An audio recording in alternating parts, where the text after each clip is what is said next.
Bem, boa tarde a todos. Sejam todos bem-vindos a mais uma palestra do nosso evento Pesquisar é Preciso. Esse evento que a Pró-Reitoria de Pós-Graduação, Pesquisa e Inovação da Unirio tem organizado sobre temáticas e projetos de pesquisas relacionados a trabalhos que vêm sendo desenvolvidos na nossa universidade. Hoje, o tema que está sendo proposto é sequenciamento de nova geração, princípios e aplicações, que vai ser ministrada pelo professor Dr. Eduardo de Matos Nogueira, do qual eu já queria muito agradecer a disponibilidade nesse tempo de pandemia em compartilhar conosco o assunto. Antes de passar a palavra para o professor Eduardo, eu queria dar algumas instruções gerais para que a gente tivesse um bom andamento do nosso evento. Todos estão com os microfones desligados, a gente pede que eles se mantenham para que a gente não tenha nenhum tipo de interferência durante a fala do conferencista. Ao final, então, da fala do professor, a gente vai abrir espaço através do chat para algum comentário, alguma pergunta que alguém queira fazer ao professor. E também aquelas pessoas que desejarem, ao final, certificado de participação, podem colocar o seu nome completo e o e-mail no chat, que a diretoria de pesquisa vai providenciar através do e-mail de vocês o certificado de participação. Esse evento está sempre acontecendo às terças e sextas, né, às 14 horas. Então, eu já queria aproveitar e divulgar a nossa programação. Na sexta-feira, a gente vai ter o desafio da alimentação infantil em tempo de pandemia, com a professora doutora Michele Teixeira. E na semana que vem, na terça-feira, a gente vai ter a professora doutora Tânia Alice falando sobre a arte em tempo de crise, no dia 19 de maio. E no dia 22 de maio, na sexta-feira, a gente vai ter uma discussão com 3 professores, alguns deles visitantes da Unirio, sobre a educação também em tempos de pandemia. O professor Dr. Eric Plezas, a professora doutora Regina Novaes e o professor Dr. Pedro Pontual. Essa é a nossa agenda para a semana que vem. Eu queria, então, apresentar o professor Dr. Eduardo. O professor Dr. Eduardo é professor associado do Instituto Biomédico da Unirio, onde também é coordenador do Laboratório de Genômica. Possui graduação em Ciências Biológicas, modalidade médica, e mestrado e doutorado em Química Biológica pela FRJ. Trabalha com os assuntos principais de genômica, metagenômica e transcriptoma, sendo de principais interesses interação entre planta e ambiente, micro-organismo, conservação de orquídeas e papel de RNAs não codificantes nos organismos. Bem, professor Dr. Eduardo, mais uma vez, aí, obrigado pela disponibilidade e passo a palavra para o início da tua palestra. Boa tarde a todos. Então, a gente vai começar a apresentação. Espera aí. Todos estão vendo o arquivo de apresentação? Ainda não, Eduardo. Como é que eu faço mesmo para... Entra no share screen e compartilha com a gente. Legal. Share, ok. Agora todos veem? Isso, só falta você agora botar no módulo de apresentação. Isso, tá. Agora sim. Agora está tudo certo, né? Tudo certo. Beleza. Então, vamos lá. Então, hoje eu vou falar um pouquinho para vocês sobre sequenciamento de nova geração, princípios e aplicações. Eu vou dividir a nossa apresentação em 3 partes. Aplicações no dia a dia, vou falar um pouquinho dos princípios e aí eu vou falar um pouquinho das aplicações que a gente desenvolve aqui no laboratório de genômica. Bom, vamos começar com aplicações no dia a dia. Por que eu preferi começar dessa forma? Para mostrar para vocês o quanto que essa tecnologia ela está inserida no nosso dia a dia. Então, eu escolhi um tema bem atual, né? Que é a pandemia causada pelo SARS-CoV-2, né? Que é chamada de Covid-19, né? E eu selecionei, acho que, 3 artigos para mostrar para vocês. O primeiro artigo que eu selecionei para mostrar para vocês é um artigo que saiu na Nature em janeiro. Na verdade, ele foi publicado online em fevereiro, mas o trabalho foi feito até dia 20 de janeiro, quando ele foi submetido à revista, né? Então, na época, ele tinha uma pneumonia, um surto de pneumonia na China, numa cidade chamada Wuhan, que é a província de Hubei, no qual, nesse estudo, eles pegaram 7 pacientes com sintomas graves de pneumonia, 6 deles eram vendedores e um era um entregador de um mercado de frutos do mar, lá dessa cidade, tá? E aí eles usaram essa técnica de sequenciamento de nova geração. Na verdade, eles usaram a técnica que eles chamam de metagenômica, que é sequenciar todos os RNAs da amostra desses 7 pacientes. Como vocês podem ver aqui nesse gráfico de torta, quase 90% das sequências obtidas correspondia a um vírus. Tinha outros micro-organismos também nas amostras, mas a maioria das sequências vinha de um vírus, que era um vírus parecido não, da família dos coronavírus, muito parecido com um vírus de uma epidemia anterior, tá? Que era o que causou aquela outra epidemia anterior. Agora eu me esqueci o ano. Bom, quando eles analisaram esse vírus, o que eles viram? Eles viram que eles tinham algumas órfãos, algumas sequências. Eles viram o que eles acharam mais interessante, que esse novo vírus era muito mais parecido com o vírus de morcego, que é essa linha azul, do que qualquer outro vírus de humanos já identificados. Tá? E aqui nesse gráfico eles pegaram várias sequências, tá? Tanto todos de coronavírus, e, novamente, os vírus dessas amostras eram muito parecidos com essa amostra aqui de morcego, também de uma amostra extraída de um morcego lá dessa mesma cidade da China. Tá? Bom, com isso eles conseguiram identificar que o principal micro-organismo responsável pela essa epidemia era um coronavírus. Tá? Então, eles chamaram esse coronavírus SARS-CoV-2. Bom, veio de morcego, mas eles ficaram intrigados.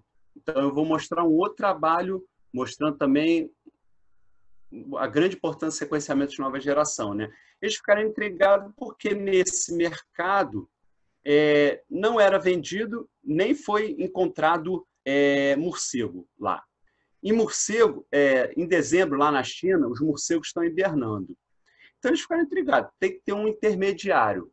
Bom, qual seria esse intermediário? Né? O que eles repararam? Que nesse mercado existia a venda de outros animais não aquáticos, inclusive mamíferos, além de frutos do mar. Tá? E outra coisa que também apontava que teria que ter um intermediário é que a sequência entre esse vírus, o SARS-CoV-2 e os coronavírus morcego era menos do que 90%, que eles acham uma identidade baixa para vírus. Então, eles começaram a procurar um intermediário, e é esse outro artigo que eu mostro aqui para vocês. Né? Esse artigo, o que eles fizeram? Eles pegaram vírus, né, os SARS-CoV, pegaram os vírus de humanos, os vírus de morcego, e pegaram de um intermediário, que eles acham que possivelmente pode ser, que vende nesse mercado, que é um pangolim, parece um tatuí. Né? Então, eles viram que a sequência desse pangolim, que lá na China se come, isso aqui é um prato como é que o pessoal come o pangolim lá na China, eles acharam que as sequências do pangolim eram muito mais próximas e, principalmente, que aqui está destacado nessa tabela, em algumas regiões responsáveis pela ligação ao receptor das células humanas. Então, nas células humanas que são infectadas pelos vírus, se liga ao coronavírus através de um receptor e existem alguns resíduos que são responsáveis por essa ligação. Então, aqui estão os resíduos principais responsáveis pela ligação e tem muito mais desses resíduos em pangolim do que nos morcegos. Então, sugerindo que o pangolim pode ser um intermediário entre os morcegos e nós humanos. Tá? Na verdade, o outro não é bem um artigo, mas é anúncio que aqui no Brasil a gente sequenciou o genoma dos coronavírus encontrados em pessoas infectadas aqui no Brasil, e também por essa técnica de sequenciamento de nova geração. E o que eles conseguiram identificar?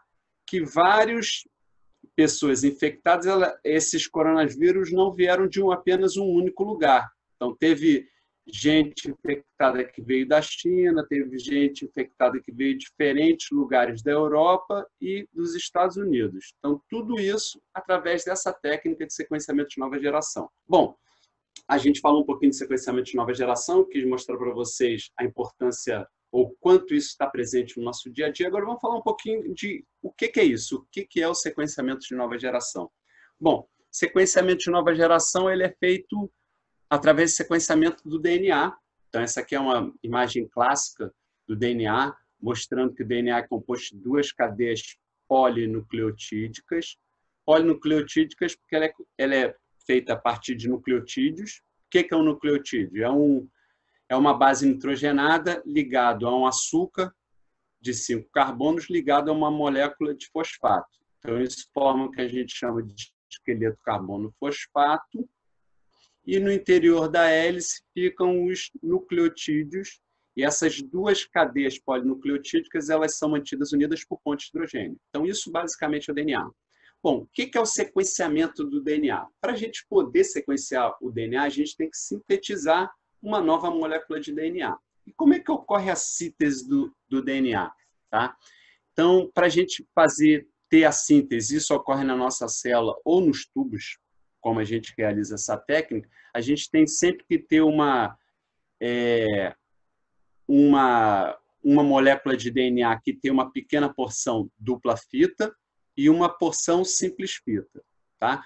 Uma porção dupla fita é importante porque o novo nucleotídeo que entra sempre liga a porção fosfato dele, que fica ligado ao carbono 5' na hidroxila, que fica ligada no carbono 3' da desoxirribose, que é o nome desse açúcar de 5 carbonos. Por isso que a gente fala que a ligação do novo nucleotídeo ao DNA é sempre no sentido 5', porque o fosfato, o novo nucleotídeo, se liga à hidroxila do carbono 3'. Então, no sentido 5', 3'. Então, é isso que ocorre. O nucleotídeo livre, ele tem 3 moléculas de fosfato. Quando ele se liga ao DNA, fica só com uma molécula de fosfato. Então, para a gente sequenciar, a gente tem que sintetizar uma nova molécula. Tá certo? Bom, o sequenciamento de nova geração ele é assim chamado porque existe um método antigo de sequenciamento, antigo, mas realizado até hoje, que é o que a gente chama de sequenciamento de primeira geração. Existem 2 métodos.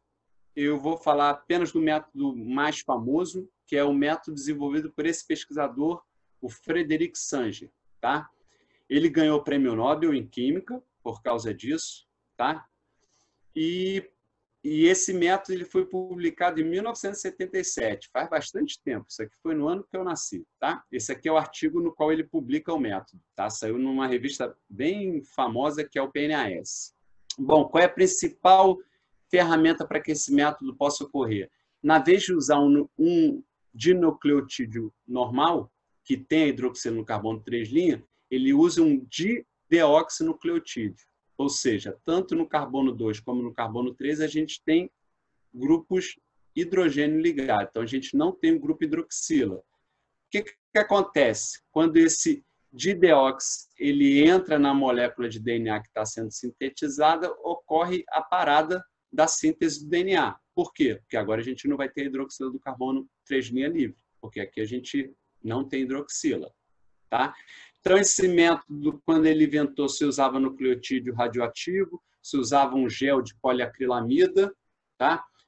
E como era um nucleotídeo radioativo, aqui nesse esquema é o primer que está marcado, mas às vezes usava um dos nucleotídeos marcados com radioatividade, e depois pegava esse gel de poliacrilamida e expunha no filme de autorradiografia, tá certo? Então, para cada amostra que a gente sequenciava, a gente tinha que ter 4 lanes. Uma lane a gente botava o dideox com a base nitrogenada de adenina, citosina, timina e guanina. Então, isso era um método bem lento, tá? Depois, com o passar do tempo, eles inventaram agora dideoxes marcados com fluoróforo. Então, agora o teu equipamento ele teria que ser capaz de emitir um laser que, ao tocar nesse fluoróforo, excitava essa molécula emitia a luz e esse teu equipamento tinha que conseguir detectar essa luz. Com isso, cada nucleotídeo desse era marcado com um fluoróforo de cor diferente. Então, você sabia qual é o nucleotídeo que está passando pelo seu detector pela cor da luz que ele emite. Tá?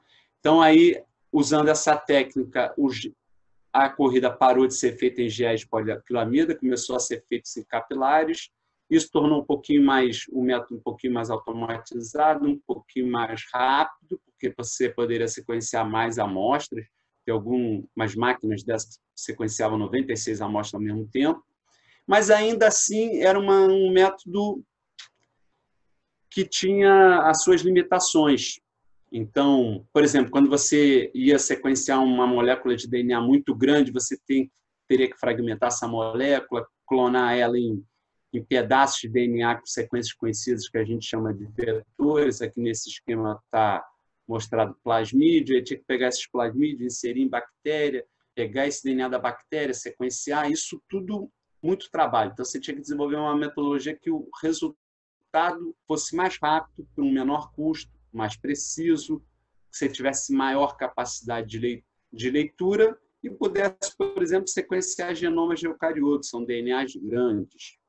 Então, com isso, foi desenvolvido o sequenciamento de nova geração, que é essa técnica que eu estou tentando explicar aqui para vocês, que é a chamada segunda geração de sequenciadores. Hoje em dia já tem uma terceira geração, daqui a pouco a gente vai falar dela, mas eu vou ficar falando para vocês só dessa técnica, tá? Do sequenciamento de nova geração, que pertence a essa segunda geração de sequenciadores, tá? Bom, essa técnica foi possível porque agora eles usaram nucleotídeos que eles tinham um terminal que interrompia a síntese de DNA de forma reversível.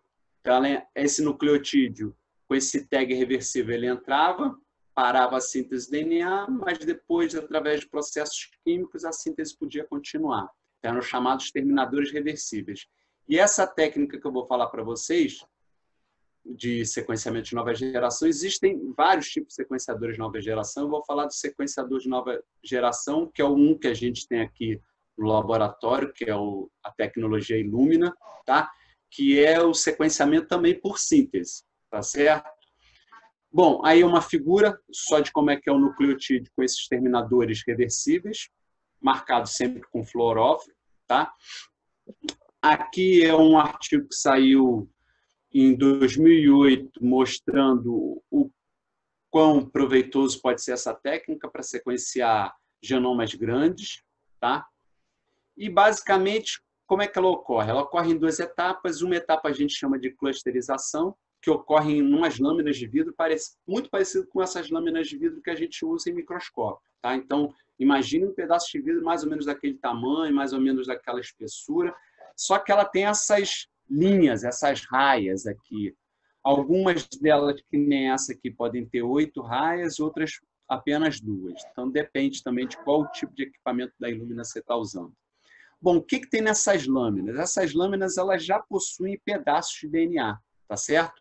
Pedaços de DNA conhecidos. Então, pedaços de DNA que você vai inserir, você usa kits para você produzir esses fragmentos de DNA, que a gente chama de biblioteca. Então, esse conjunto de fragmentos de DNA a gente chama de biblioteca. A gente bota 2 adaptadores nas 2 extremidades. Um é um adaptador do lado que a gente vai chamar forward, do lado 1, e o outro é do lado reverso, ou lado 2. Então, uma dessas sequências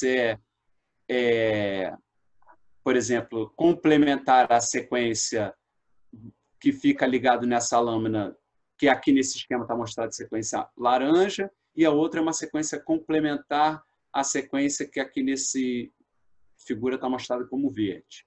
Além disso, como a gente sequencia várias amostras juntas, porque esse equipamento ele tem capacidade de fazer sequência de várias moléculas de DNA ao mesmo tempo, a gente bota a sequência que vai ser o nosso índice. Então, eu posso misturar até 96 amostras ou até 200 amostras, mas para cada amostra dessa, eu vou botar um pedaço de DNA, um índice, uma etiqueta de sequência diferente. Então, eu já sei, a amostra 1 eu botei etiqueta A, a amostra 2 eu botei etiqueta B, e por aí vai. Então, esses adaptadores têm sequências complementares que ficam aqui nessa lâmina, e tem sequências que são as nossas etiquetas, nossos tags, os nossos índices, como vocês queiram imaginar, né? Porque a tradução também nem sempre é apropriada para português. Bom, então, nessa primeira etapa de clusterização, você pega a sua molécula de DNA e bota lá na lâmina. a molécula de DNA dupla fita, você desnatura ela, ela fica simples fita e a sequência complementar vai se ligar na lâmina. Aí o que você vai fazer é esse processo de clusterização. Você fazer onde grudar esse DNA na lâmina, você vai fazer vários deles igual próximo. Como é que você faz isso? Você sintetiza o seu DNA, depois você desnatura, ele vai, ó, tá vendo? Essa aqui está grudada, essa outra aqui está solta. Ela vai se ligar numa sequência complementar, vai novamente sintetizar, aí agora você já tem duas iguais próximas. E por aí vai, sintetiza de novo, daqui a pouco você cria um grupo de sequências parecidas próximas. Tá? Então, esse é o processo de clusterização. A segunda etapa é a etapa de sequenciamento propriamente dita. Então, você não conhece a parte interior da sua molécula de DNA, mas você conhece as duas extremidades, que são os óligos, que são as sequências similares àquela sequência original. Então, você conhece essa sequência daqui, você conhece essa sequência daqui.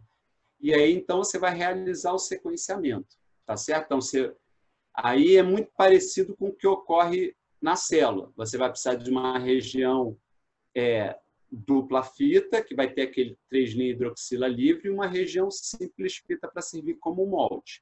E aí você vai botando cada nucleotídeo, grudou um nucleotídeo, você liberou o tag reversível fluorescente, ele emite fluorescência, o aparelho registra a fluorescência. Então brilhou a cor azul que corresponde ao T nesse lugar da lâmina. E por aí vai. Cada nucleotídeo que entra, não vai entrar outro, porque aqui ele está fechado reversivamente, libera a fluorescência, o aparelho registra qual que é o nucleotídeo que entrou, apto a entrar outro. Isso vai sendo registrado ciclo por ciclo. Tá certo? Então, lembrando da lâmina, aqui está a imagem, entrou o nucleotídeo, em cada lugar da lâmina está sendo incorporado um nucleotídeo diferente, porque as sequências são diferentes, podem ser iguais, né? Tanto que a gente tem, ó, nesse lugar da lâmina entrou, vamos supor que o azul é o T, entrou um T, aqui também entrou um T, aí vai. Cada ciclo, então esses aparelhos, você pode fazer reações de sequenciamento de 250 ciclos, no qual você sequencia 250 nucleotídeos, pode fazer só de 50 nucleotídeos, depende do que você está sequenciando, tá? E aí, lógico, depois do sequenciamento, você tem que ter uma parte de análise de dados, no qual você vai pegar essas sequências, agrupar as similares juntas, tá? Dividir qual é a sequência que foi sequenciada com óligo fora, dividir qual é a sequência que foi sequenciada com óligo reverso, e aí você tem sequência. Então, isso aqui é a sequência da etiqueta 1, essa aqui é a sequência da etiqueta 2, e por aí vai. Então, existe também, assim como existe uma parte que é de bancada, existe uma parte que é só feita no computador, geralmente feita por pessoas que dominam a técnica de bioinformática, tá certo? Então, precisa de uma grande parte de bioinformática. Então, eu falei um pouquinho do sequenciamento de nova geração da tecnologia Illumina, que é o sequenciamento por síntese, usando esses nucleotídeos com tags reversos fluorescentes, tá? Existem os chamados sequenciadores de terceira geração. A grande vantagem deles é que eles podem sequenciar um grande pedaço de DNA de uma única vez, tá certo? Então é isso, tá? Tem esses sequenciadores de terceira geração, no qual eles sequenciam uma única molécula, diferente do que eu falei aqui, que a gente ficou duplicando o DNA para botar várias moléculas juntas, né, que foi aquela primeira etapa de clusterização. Eles não precisam fazer isso, tá? Esses sequenciadores de terceira geração, eles não precisam duplicar o DNA que você vai sequenciar, então eles sequenciam uma única molécula e a molécula inteira sem precisar fragmentar, tá certo? Esses são os sequenciadores de terceira geração. Existem, inclusive, aqui no Brasil, em alguns laboratórios, tá? Mas, por exemplo, naqueles artigos que eu falei lá no começo, não foi a tecnologia usada. Foi uma tecnologia usada da Illumina, por exemplo, tá? Bom, agora eu vou falar um pouquinho das aplicações que a gente faz aqui no laboratório de genômica. A gente faz diferentes trabalhos aqui. A principal área, como o Anderson falou, é a área de interação planta-microorganismo, tá certo? Então, eu vou falar alguns trabalhos que a gente faz nessa parte de interação planta-micro-organismo e vou falar de um trabalho em colaboração que eu fiz com o pesquisador daqui da Unirio também, tá? Mas não são todos os trabalhos que a gente faz, eu escolhi 2 trabalhos para a gente falar basicamente hoje aqui, tá? Então, os sequenciamentos de DNA que a gente faz aqui no laboratório, a gente faz tanto do DNA genômico como produto de PCR. Eu vou começar falando de produto de PCR, tá? Então, esse produto de PCR que a gente sequencia é o que a gente pode chamar de metagenômica. Basicamente, o que a gente faz de metagenômica aqui no laboratório é a identificação da microbiota.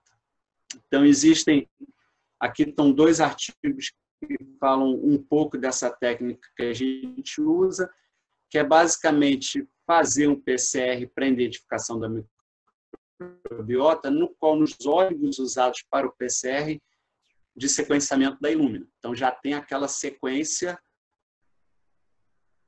complementar à sequência que fica ligada nessas lâminas do sequenciamento, tá? Então, isso basicamente saiu nesses 2 artigos. Existem essas 2 plataformas, quer dizer, hoje em dia já existe um pouquinho mais do que essas 2 plataformas. Essas eram as 2 principais plataformas da Illumina, o HiSeq e o MiSeq, tá? Aqui no laboratório a gente tem o HiSeq e a gente também de vez em quando usa um MiSeq. A grande diferença entre eles 2 é a capacidade de sequenciamento. A do HiSeq é bem maior do que a do MiSeq, tá? E nesse artigo aqui, eles falam da análise da microbiota, principalmente partindo de amostras vegetais, que é um pouquinho mais difícil de identificar a microbiota, principalmente quando a gente fala de bactéria, do que quando a gente sequencia amostras ambientais, porque a gente pode ter interferência das sequências do cloroplasto. Lembra que vocês já ouviram falar que cloroplasto tem aquela origem de bactéria, então tem várias características que se parecem aos DNAs de bactéria. Então, você tem alguns problemas que te levam a ter um pouquinho mais de cuidados que saiu nesse artigo mostrando como é que se faz. Eu não vou entrar tanto em detalhe, mas se alguém tiver interesse depois, ou pergunta para mim no final, ou manda depois o e-mail, ou aí os artigos para vocês darem uma lida, tá? Então, quando a gente fala de metagenômica e identificação da microbiota, a gente está principalmente usando óligos para amplificação do 16S. O 16S é um RNA ribossomal, é um RNA ribossomal pequeno de bactérias, tá? Então, lembra que a gente tem 2 principais RNAs ribossomais, em bactérias é o 23S e o 16S, e em eucariotos é o 28S e o 18S. Então, 16S são sequências típicas de bactéria, mas também encontrado em cloroplasto e mitocôndria, tá?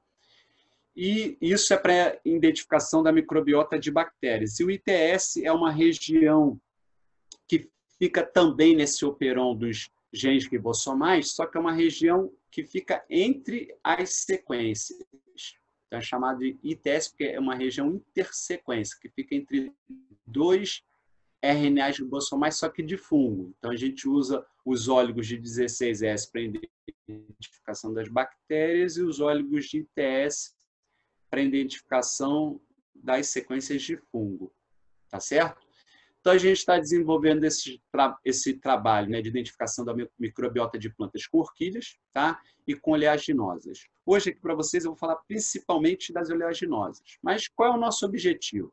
Então, nosso objetivo é identificar a biodiversidade da microbiota de bactérias e fungos associados à orquídea, no qual podem nos mostrar relações com o estilo de vida da orquídea, porque a gente tem plantas que são epífitas, que crescem sobre outras plantas, plantas terrestres e plantas que crescem em pedras. Então, a gente quer identificar essa microbiota associada a esse estilo de vida, ou que a gente possa ver diferenças associadas ao tipo de tecido, se é parte aérea, se é raiz, ou se tem microbiotas específicas de determinados gêneros dessa família das orquídeas, ou até ligados a questões de geografia, altitude, nível de salinidade, são questões mais ecogeográficas. Esse trabalho com orquídea e com o trabalho de oleaginosas são feitos com plantas que podem ser usadas para a fabricação de biodiesel, tá? Aqui no laboratório a gente está trabalhando com nabo forrageiro, está trabalhando com gergelim, girassol e amendoim, tá? No qual a gente quer ver a relação dessa microbiota, novamente, se tem uma relação direta com os tecidos vegetais, parte aérea e raiz, e a gente também pesquisa uma parte do solo chamado de rizosfera, que é aquele solo fortemente aderido às raízes, e a gente quer ver também a relação dessa microbiota com a adubação nitrogenada, tá certo? Então, o que a gente espera? A gente espera obter um indicativo de qual é os gêneros desses micro-organismos que possam ter relações positivas com essas questões que a gente está pesquisando e indicar quais são as melhores condições para a gente tentar isolar algum micro-organismo benéfico para essas plantas. Tá certo? Então, hoje, para vocês aqui, eu vou falar só do trabalho de oleaginosas, tá bom? Vou tentar explicar um pouquinho melhor para vocês sobre eles e vou mostrar aqui para vocês o exemplo do trabalho das oleaginosas que está mais adiantado, que é o trabalho com girassol. O que a gente fez? A gente se associou com um grupo, com pesquisadores da Pesagro, que é uma indústria estadual de pesquisa agropecuária. Lá em Macaé eles têm um campo, né, um campo experimental, no qual foi possível cultivar essas plantas, no caso aqui estou mostrando só girassol, com 5 níveis diferentes de adubação nitrogenada. Então, numa parte do nosso cultivo, a gente não botou adubação nitrogenada, no outro, para essa cultura do girassol, a gente botou 600 gramas, 1.200, 1.800 e 2.400. Então, a gente chamou N0, N1, N2, N3 e N4. O que a gente fez? A gente pegou de 2 a 3 plantas de cada uma dessas faixas de cultivo, geralmente a porção mais mediana, não evitamos pegar plantas das porções fronteiriças, que fazem fronteira com os outros níveis de cultivo, tá? Então, a gente pegou essas plantas e a gente fez, na verdade, eu botei aqui 3 experimentos, mas a gente fez até 4 experimentos. Então, a gente repetiu isso 4 vezes em 4 épocas diferentes do ano. Bom, pegamos a planta, o que a gente fez? A gente separou ela em parte aérea. Então, no caso do girassol, a gente não usou a flor foi descartada. Então, a gente separou a parte aérea, a raiz e esse solo fortemente aderido à raiz que a gente chamou de rizosfera, tá certo? No caso da parte aérea e da raiz, a gente lavou isso com álcool e água sanitária para tirar as bactérias e fungos que estejam do lado de fora da planta, pelo menos tirar os que não ficam mais facilmente, que não estão fortemente aderidos. Então, fizemos essa lavagem inicial, armazenamos o tecido em freezer, ou menos 20 ou menos 80, até o dia da extração do DNA. Aí, depois disso, extração do DNA, essa parte aqui foi bem difícil, a gente testou alguns métodos, principalmente para a orquídea, que foi a planta que eu comecei a trabalhar, a gente teve que testar alguns métodos. Já para o trabalho da oleaginose, a gente já usou um método que já era melhor para a orquídea e se mostrou bem interessante para extrair o DNA das oleaginosas. Depois a gente checa esse DNA para ver a qualidade dele, para ver se ele está íntegro, se ele está fragmentado. É um gel de agarose. Depois a gente quantifica esse DNA por fluorimetria, purifica esse DNA por bides magnéticas, porque o DNA vem com muita impureza que inibe as etapas posteriores. Então, a gente fez umas purificações por bide magnética. Novamente, a gente correu um gel de agarose para verificar como é que se deu essa purificação, se o DNA continuou íntegro, se tinha DNA. Quantificou por fluorimetria e aí a gente, para as próximas etapas, a gente tinha que ter um DNA 10 nanogramas por microlitro. Então, aí depois a gente tem que normalizar, deixar todas as concentrações das nossas amostras 10 nanogramas por microlitro. Fizemos QPCR para identificar GNFH, para ver em quais dessas condições que a gente trabalhou que tinha mais organismo diazotrófico. Então, quanto mais GNFH, é um indicativo que a gente tem mais organismo diazotrófico e isso pode ser uma ferramenta que vai nos ajudar a escolher qual condição, porque infelizmente a gente não tem como sequenciar as 5 condições. Sempre o problema de recurso, né? E uma vez que a gente usou essa ferramenta de quantificação do NIFH para escolher quais condições, a gente pega essas condições e faz os PCRs para o 16S, para o ITS, com esses óligos nos adaptadores Illumina, fazemos a purificação por bid magnética, checamos novamente, toda hora a gente tem que checar se o DNA está presente, se o DNA fragmentou, como é que ele está, quantifica, e aí sim a gente vai fazer o sequenciamento de nova geração. Falei um pouquinho do girassol, mas isso foi as mesmas etapas que a gente está fazendo para o nabo forrageiro, para o amendoim e para o gergelim. Para o girassol, a gente já está aqui. Nossa próxima etapa já é o sequenciamento, que a gente deve fazer semana que vem. E para os outros, dependendo da planta, a gente está em alguma dessas etapas aqui, do 9 ao 14. Tá certo? Aqui é um exemplo do gel, que a gente tem amplificação. Então, geralmente, é uma banda de algo em torno de 400 pares de base. Tá? Essa banda aqui que a gente trabalha. Tá certo? Então, essa aqui é a banda do 16S. Essa aqui é só para vocês verem. Peguei um gel aleatório qualquer da aluna que está fazendo com girassol. Então, de amostras da rizosfera, de amostras da parte aérea, da raiz. Aqui está escrito solo, mas também a rizosfera. E a mesma coisa para o ITS. Parte aérea, raiz e rizosfera. Aqui está as condições. Essas condições aqui se referem àquelas que eu falei. N0 sem nitrogênio, do N1 a N4, diferentes níveis de nitrogênio. Tá? E aí, aqui é aquela história da etiqueta. Então, eu já sei que essa amostra aqui, que é a parte aérea do segundo experimento da condição N2, eu botei a etiqueta 45 do ITS. A raiz, eu botei a etiqueta 50. E aí eu sei, na hora que eu sequenciar, eu vou sequenciar, eu sei que aquela sequência corresponde à etiqueta 45, então eu sei qual amostra que eu estou lidando. Que eu pego tudo isso, misturo isso tudo, boto na mesma lâmina e sequencio tudo junto ao mesmo tempo. Beleza? Então tá. Esse é um trabalho que a gente vem fazendo com esse grupo, em colaboração com esse grupo da Apesagro, de Macaé. Tá? E agora eu vou falar de um trabalho que a gente está sequenciando, não produto de PCR, não é uma metagenômica, mas a gente partiu para sequenciar o genoma, o DNA genômico de um organismo. Então, esse trabalho é feito em colaboração com um pesquisador lá do Instituto de Biologia, do IBio, tá certo?